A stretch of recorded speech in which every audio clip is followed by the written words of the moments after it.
We've all felt it, right? That mix of, wow, this is amazing, and, oh, should I be worried?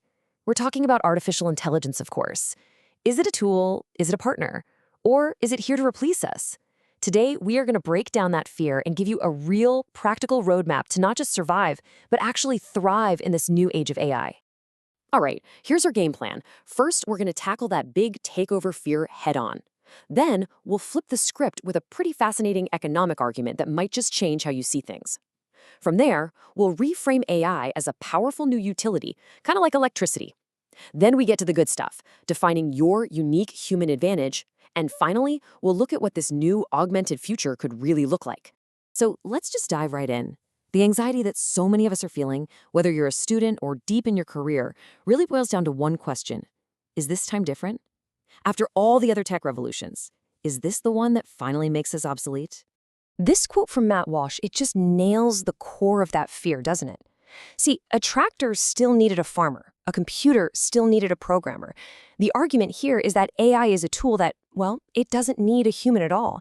It doesn't just make you better at your job, it potentially removes the need for you to do the job, period. Yeah, so that's the big idea. We've shifted from making better tools for people to making a flat-out replacement for people. It feels like a fundamental change in kind, not just, a slightly better version of what came before. But is that really the whole story? Let's try looking at this from a completely different angle. I mean, what if we stop focusing on the technology for a second and instead use a simple economic thought experiment to see if this fear actually holds water? This is such a brilliant analogy from economist Bob Murphy. He just asks us to think about something we see every single day. A 25-year-old is, let's be honest, almost always more skilled, more experienced, probably more reliable than an 18-year-old. So why do 18-year-olds ever get hired? And what's wild is when you actually lay it out side by side like this. The exact same arguments we use for why we should be scared of AI are the same reasons an 18-year-old should be terrified of competing with a 25-year-old. And yet we know they find work. So what's going on? And there it is. It's called comparative advantage. The 18-year-old gets the job because they're willing to do it for less money. Even if the 25-year-old or the AI is better at literally everything, it's still smarter for them to focus on the highest value tasks and let someone else handle the rest. We humans can always find a place to compete. And history shows us we have been here before, many, many times. In 1860, most Americans were farmers. Today, almost nobody is. And yet, we have more food and we are way wealthier than ever before. All that labor didn't just disappear. It was freed up to go create new industries, new services, new kinds of value that nobody back then could have ever imagined.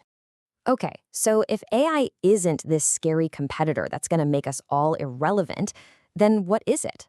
And this brings us to a much more powerful way of thinking about this whole thing. Think of it as a utility. This quote from Gawdat, a former exec at Google X, is a total game changer. Just think about that for a second. We plug our lamps into a wall socket to get electricity, and we don't even think about it. He's saying we can now plug into a socket and get nearly infinite intelligence. And get this is not just some nice-sounding idea. Gawdat himself estimates that when he really partners with his AIs, he gets a performance boost that's like adding 80 or 90 points to his IQ. He's not trying to outsmart the AI. He's using it to become smarter than he's ever been in his life. And this is the key concept we need to get our heads around: augmented intelligence. The whole point isn't to run faster than the machine. The point is to partner with the machine to solve problems that neither of you could tackle alone. You're not just a professional anymore, you're an AI-augmented professional. Okay, so that all sounds pretty great, but what do we actually do? How does this partnership really look in your day-to-day work, or if you're a student? Let's get into a super practical, actionable plan to start building your unique human advantage, like right now. It's really a simple two-part strategy. First, start thinking of AI as your own personal tireless intern. All that repetitive, boring stuff, the data crunching, the first drafts, summarizing long articles, just delegate it, outsource it. That frees up your brain for step 2, which is the most important part, doubling down on the skills that are uniquely human. This table gives you a really clear way to think about it. Sure, let AI summarize the 100-page report, but it's your job to interpret what that data actually means for your team. Let it draft a standard meeting agenda, but you are the one who has that tough, sensitive conversation that builds real trust. You're shifting your role from being a doer of tasks to a director of outcomes. And these are the skills where you should be spending that new free time. Contextual empathy, really understanding where someone is coming from. Lateral creativity, connecting ideas from totally different fields to create something brand new. And ethical judgment, making the tough calls in those gray areas where there's no right answer in the data.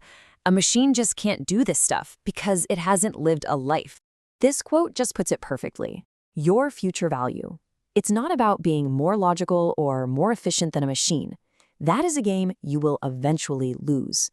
Your real, durable value is in your ability to connect with people, to persuade, to inspire, and to understand.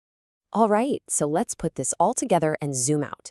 Once we stop thinking defensively, just about survival, and we start thinking about this new AI partnership, we can start to imagine a totally different future for our work and for ourselves. This might just be the ultimate prize.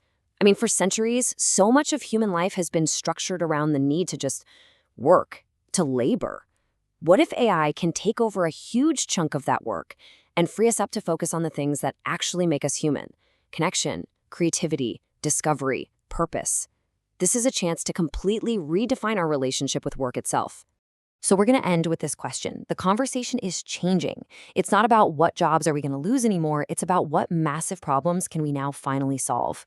You, yes, you, now have a partner with access to nearly infinite intelligence. So the only real question left is, what are you going to create with it?